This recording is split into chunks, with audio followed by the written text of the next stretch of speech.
నూతనమైన కృపా నవనూతనమైన కృపా శాశ్వతమైన కృపా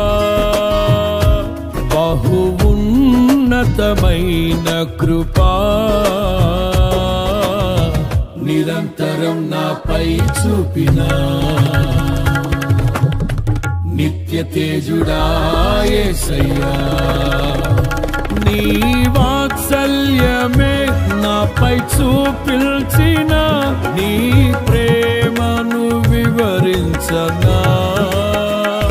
నన్ను నీ కోసమే ఇలా బ్రతికిల్చిన